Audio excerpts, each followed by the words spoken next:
శివుడు లేని వేళ పార్వతమ్మ సిన్నబోయేనే శివుని బొమ్మ మూడు కన్నుల వాడి ముద్దుల గుమ్మ పువ్వులతో పూజల్ని పొందేనమ్మా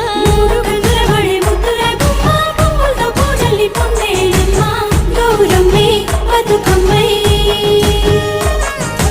ఎత్తుకొని వచ్చనే నెత్తిపై మేఘాలు ఏడేడు సంద్రాల ఎదరు పొంగిన నీళ్లు